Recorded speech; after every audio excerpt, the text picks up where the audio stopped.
I'm Jim McCormick. I'm the president of Ignite. I joined Dan's company at the end of February. We have a really exciting proposition to tell you. My background is really founded in consumer goods. I started with Pepsi.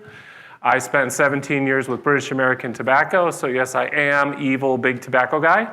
And you know what's great about working in cannabis and CBD is people don't hate you.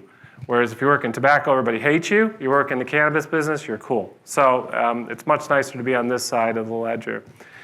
What's important, you know, there's a quote here, you might be able to read it if you're up front, but what it's saying is that ultimately, you know, whether it's cannabis or CBD, we're talking about a consumer product here, right? It's got to be made well, got to be made cost effectively, you got to get it to market, you got to meet the consumer demands. And ultimately, the brand owners, in my opinion, will be the big winners. That's where the value is. You know, Budweiser's not growing its own barley. There's a reason for that. You know, in the US, at least, you have this vertically integrated model. We'll talk about our model and why it's a little bit different. But, you know, when you look at the value pool, it's unprecedented. Everybody's seen the number. You pick it, 146, 170. We're talking about a global phenomenon here of a consumer packaged good that's come from zero. And you're talking about contestable space everywhere, right? So when I worked at Pepsi or when I worked at British American Tobacco, we were fighting for market share points against Philip Morris or Coca-Cola. And if you got 1 or 2 share points a year, woohoo, you know, and you had to spend a ton of money and a lot of work to get it. We get 2 share points before breakfast in this space. I mean, it's unbelievable. So it's really a unique opportunity. And again, it's a global phenomenon. It's not a Canadian phenomenon. It's not a US phenomenon. You know, since joining the company, and we'll talk about Dan's vision, but, you know, the company really did start as a cannabis-related company. And Dan's vision, you know, seeing the opportunity to build a premium brand in the space where one didn't exist. But then all of a sudden, the CBD thing comes along, right? And it's growing faster than the THC market in the US and globally. And guess what? You don't need all the bloody regulations. We've got the Farm Bill passed in the US. And what we found is that the Ignite brand works really well in that category too, and there's a lot of synergies. So, you know, we've aggressively pushed forward into the CBD marketing, and we're going to talk about some initiatives to drive that. So the brand, did some people did they see Dan yesterday in the company uniform, the blue swim trunks? Yeah, mine are in the bag. So Dan's awesome, you know, and you've got celebrities out there that lend their names to products. This is Dan's baby. He's had the Ignite brand for several years now, just didn't know what to do with it. And then in 2016, he sees, you know, this cannabis thing developing. Nobody's got a brand. He's got a brand, you know, and you know, we'll talk about his metrics. But, you know, Dan's fingerprints are all over Ignite. In terms of the way it's positioned, he's actively involved in the product and the product design, and he's the visionary of the company. So everything that you see in Ignite reflects on Dan, and Dan's aspirations for this brand he's the only one with higher ones than me, I can tell you. What's our core strategy? Dan's reach is global. You know, when I went and talked to Dan and the board, you know, I'm glad they weren't trying to just win California, because I said we can win the world with Ignite, you know, and if they'd said, no, we're just interested in California, then my strategy was going to blow up. But, you know, some of the people here today, you know, in the MSOs are talking about, you know, we're gonna win Michigan, we're going to win Oklahoma, we're going to, you know, win Montana. I want to win China, okay? We want to be global. We have high aspirations, and Dan has a global reach and a global platform. We have an asset-light approach. I can't grow anything, okay? Don't ask me to grow good weed. I know everybody that grows weed grows the best weed, okay? Everybody knows that. But I don't, okay? And I don't want to learn how. But there's people that do it great. And so we partner with them. We focus on 2 things, really. We focus on our consumers, and we focus on our brand. And we want to get our brand to our consumer, so it's all about distribution. We don't want to own all the infrastructure. I don't want the CapEx. I don't want any of it. In the US, our strategy's evolved. You know, we are rolling out state to state, and we'll see that in a minute, but, you know, we now can go nationwide with CBD, build the Ignite brand. You know, when I wear my Ignite gear out in Texas, where we have no presence, people come up, hey, that's Dan's brand. Where do I get that hoodie? You know, so the awareness is already there. We just need to focus on the execution. It's all about partnerships. You know, we get the question, okay, you guys want to have the highest quality. Well, how do you guarantee that, right? You find the best partners. You find the people that grow the best product. You find those partners that can scale, because you've got somebody growing wheat on a mountaintop somewhere. It's like, this is the best, right? How much can you produce? 10 pounds a year. Great. We can't scale with that, right? So you need partners that you can scale in-state and internationally as well. Again, international opportunities. We'll talk about our first efforts on that. And as the company's evolving, we're not a cannabis company anymore. So if anything came out of this week, I want really people to know we're a consumer products company.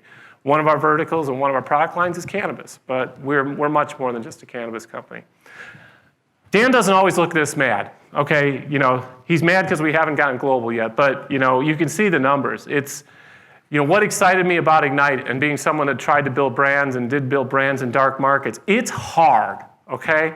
Anyone that tells you we're going to launch a brand, it's going to be national, it's going to be global, and they don't have the right leadership team, the right funding, and the right distribution, forget it. It's hard to do.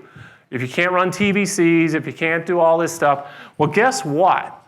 Every time Dan posts, he says he's doing a Super Bowl ad. So this is the thing when the Ignite opportunity, when my previous role was at Kush Bottles and Kushco Holdings, as it's known now, and we were, Ignite was a customer. And being someone that had come from building these brands in these dark markets, and I saw what Dan had, I'm like, oh my God, this is awesome. Because you have such an advantage over everyone else with the influence and the awareness of the Ignite brand. And of course, that's driven from Dan's presence on Instagram and other social media platforms. And it's an absolute competitive advantage. Our competitors hate us. They hate the fact that we have this platform, and they hate it because they know what a competitive weapon it is and can be. So you can see the numbers. I mean, Dan's, it's the amount of views we get, it's unbelievable. And the likes and all this stuff. And don't ask me, I'm not the social media expert. I'm actually trying to hide from people, so I'm not on Instagram. You won't find me there. But Dan's got this down to a T. And his cohort is the one that pretty much every consumer products company on the planet wants to have, and that's young adult males 20 to 30 years old. And that's the majority of his following. Another reason why our competition doesn't like us is because we do stuff like this, change the rules of the game. And we've got 3 or 4 large exposures out there in West LA. And here's where it happens, though, guys. It's trench warfare. So this is in Costa Mesa, an activation. You've got to get close. And I like what the TrueLeave woman said ahead of me about the consumer interaction. Consumers don't really understand this category, okay? I'm in the space and have been in the space for a while, and there's a lot of elements I don't understand, and I deal with this stuff every day. So when you start talking about terpene profiles, you start talking about full spectrum CBD, people just glaze over. So you've got to have the interaction. So I actually went to this event before I had any idea I'd be with Ignite, and I was drilling these guys. I'm like, are there any pesticides in that? What's the THC level? I'm just going at them, and they had answer, and they, I'm like, well, these guys know what the hell they're doing. It's pretty good. But you have to do this. And if you're not doing this, it's very difficult to build your brand. We've got a full line of products, and it's going to be expanding, consistently. CBD, THC products.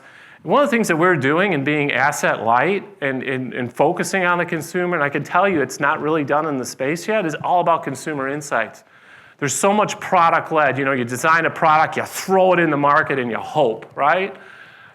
We're out there, we're talking with consumers, we're doing the research. We're finding out what our consumers want, and giving them what they want. And it sounds so basic, but this industry is moving so fast that I think a lot of people just don't even have time for the basics. So one of the platforms that we've got that we think is going to be, we know is going to be quite unique to us is a global platform for hardware. Looks a lot like the Juul, right? Pod system, which the world's moving to pod systems. This, by the way, is patent protected. Juul can't come after it. It predates Juul. But really, it's a pod system that can be THC, it can be CBD, and it can be nicotine. So we actually do have a nicotine Juul-type product in the market. We have availability of that. And look, whatever you might think of Juul, they've opened up this category. It's a $70 billion category. And we believe Ignite can play a role in that globally. We don't make a lot of noise about it because we're still developing the approach, but having that one unique platform with the 3 different options we believe is important to our plan going forward. We're all about partnerships here, Cura, Harvest, some companies that you've seen. This is a moving feast. We go into one state, maybe we've got an MSO partner there, maybe we're seeing the emergence of more and more white label and co-packers that are really good at what they do. They're just not good at building brands. So it makes it a little bit easier for us. We've got a multi-state rollout on the THC. We're heavy into California, which is the U.S.'s largest cannabis market by far. You got to win Nevada. Talk to people in the space. At Cushco, we dealt with all the MSOs, and I'd ask people, what market do you have to win in this space? Got everything, San Francisco, LA, New York, Des Moines, whatever. And I'm like, you better win Las Vegas. Because guess what? All these consumers in those spaces where it's not legal, where do they go on vacation? They go to Vegas. And what do they do when they go there? They go to the dispensary and they try cannabis products. So you better win Vegas because that's where people get to know you. It's a travel retail strategy. So we've invested a lot of time to do that right.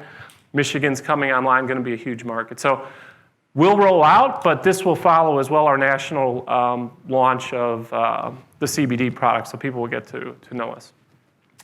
So what are the financials and key operating assumptions? So we've got a lot of things in the works. I mean, this conference is great, but I've got a lot of things to paper up, including our a joint venture, which is just about to be finalized with a second-generation distributor in the U.S., which will give us a national rollout of our CBD product line. So we'll get that papered up, and we're already doing the operational planning around that. So THC, continue that rollout, but again, instead of us having to push Ignite, and we heard again from Trulieve, they're looking for brands. They're looking for premium brands. Well, guess what? We got one. Canada, we met with an outstanding potential partner this week. I'm very optimistic that we will be high and wide in the Canadian market within the next 3 or 4 months. We've been slow into Canada, to be honest, because the market has been morphing all over. Those of you involved in it, the regulations have been here and there, but now we kind of can see the way the wind is blowing, and we found we think we'll be a great partner. Again, it's a global play. So same thing in the UK. We've got partners lined up, papers going back and forth, and we hope to have that arrangement in the UK, again, in the summer, hope to be live in the UK with CBD products. And guess what? That's our beachhead to Western Europe. So the UK is a great place to start. We see the medical programs in Germany, Spain, even the UK, it's infancy, but we'll start with CBD and then into the medical and then into the on THC. So infrastructure, at the end of the day, you've got to build an infrastructure. We've got our leadership team just about filled out. We're going to run with our distribution partners, with country managers. So we've got the map, and it's all about great talent. When you see these companies, if you're going to invest, the first thing, they better have a very clear strategy, better have a great leadership team, and it better be people like me that know how to build consumer goods companies. And then at the end of the day, you got to have distribution. So people get sick of me, stop saying distribution, but I'll tell you that's the key. And any of these big companies like Altria, Constellation, I guarantee you that's what they look at. In our financials, we've got basically our core product line today. We've got a ton of different options, and this is in U.S. dollars, and we better get these things signed because I got a $54 million revenue target for this year, so we got to get going. But it's very doable. I mean, it's an extremely low market share in this contestable space, and these numbers, they're indicative, 120 million next year and 200. But I can tell you with all certainty, if and when we do 120 or greater next year, that number won't be 200 because this is not a 1, 2, 3. It's a 1, 2, 4, 8, 10 situation when you get critical mass. We look to break even this year and be EBITDA positive. To be honest, if we're growing fast enough, we may not get EBITDA positive, but if we're growing fast enough, that's okay with me. But because we're asset light, we should be having better than average gross margins on our products. One of the keys to going forward, we're in the process, we call an RTO, it's more of a reorganization. So we have 2 legal entities, one in Canada, one in the US. We're going through a restructuring. So there'll be one Ignite company. They'll be traded on the CSE under the ticker BILZ. Concurrently, we're in the process of raising money. They're not tied together, but they are running at the same simultaneously. Looking to raise 100 million Canadian, 50 in a registered offering here in Canada, and 37 million US in a private placement in the US, which would be, give us shareholding across both Canada and the United States.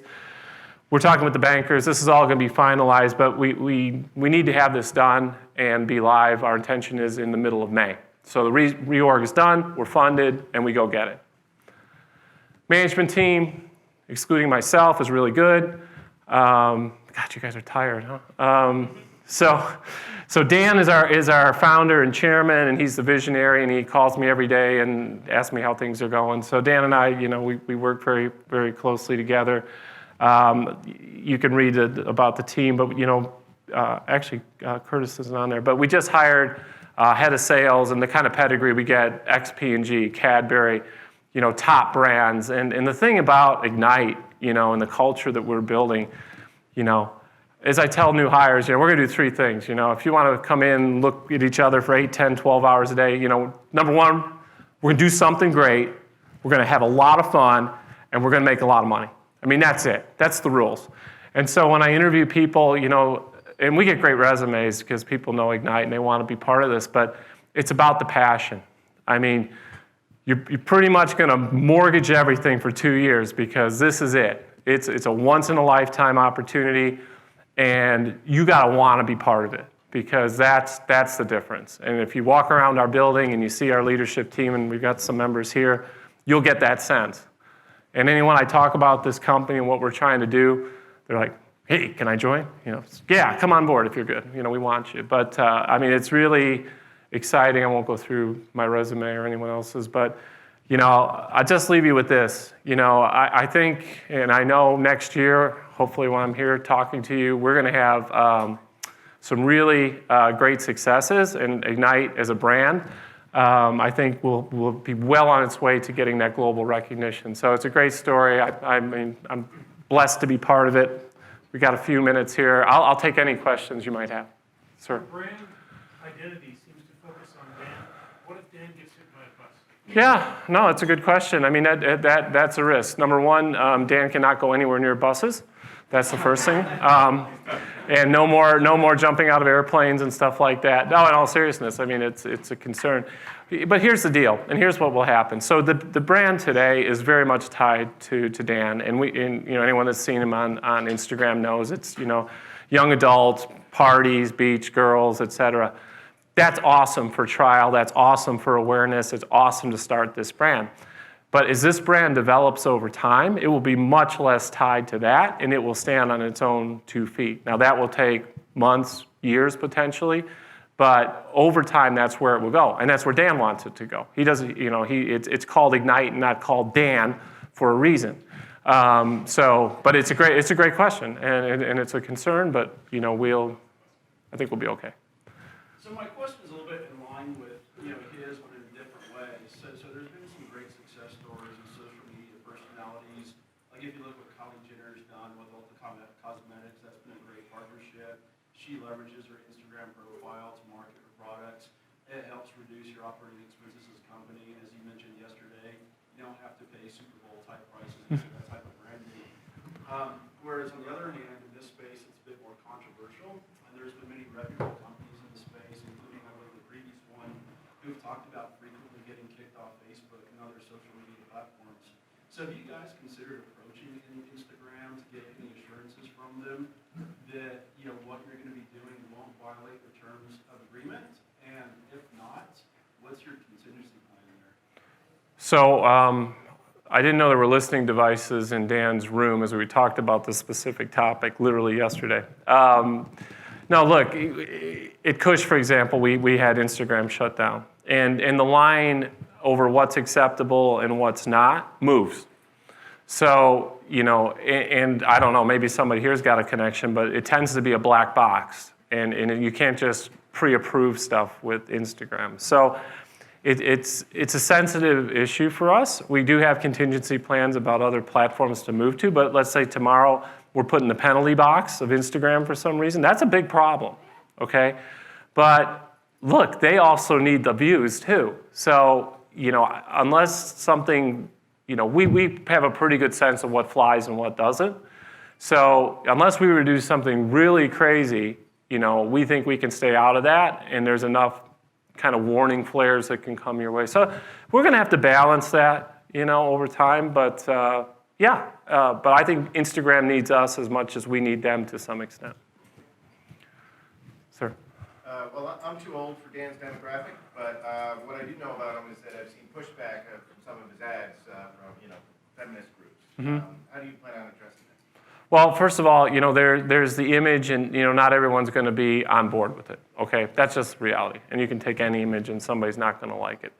I can tell you, and I hope those of you that saw Dan yesterday, he is very sensitive to this issue.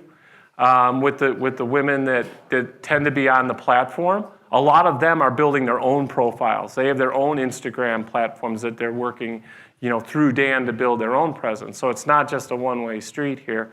But I think the important thing is, in terms of the way Dan, treats women, the way he is personally. I wouldn't, if I thought that was an issue, I wouldn't be here, because that's not the way I roll. Okay, so I'm comfortable with that. It's one of these things, again, and it's tied to the previous point about the brand. Again, the brand over time will pull away from that image. And so, people give me this question all the time. Well, it's aimed at young adult males. How you can get women to buy this, and they're not going to buy it, right? Well, there's this brand with this cowboy, and he's on a horse, and he's been doing this for 50 years, and it's the world's biggest brand. I've never seen a woman in a Marlboro ad, and more than half of their consumers globally smoke Marlboro Lights. So it can be done. And again, we'll take the image away from the Dan frat party on a boat type of thing over time. So I take the point. Sir? Where is the extent of the Ignite brand relationship with Dan? Because there's, again, I'm not on Instagram, so I don't understand it, but some of his pictures, he's got Ignite models or whatever it is in terms of a business, and then it looked like he had glass products or whatever, available as well. I don't know what other parts are under this Ignite brand, but is Ignite company involved in all of that, or is it just the TA? Because you only mentioned in terms of your revenue platform, THC, Sure. CBD, as the product. So where is that all? Well, it's a good question. So there's Dan's personal platform. Ignite has its own platform for the company, which is a different message. The Ignite models was a brainchild of one of his team, and I don't even know, Jonathan might know how many followers they have now, but it's gone from nothing to, material overnight practically.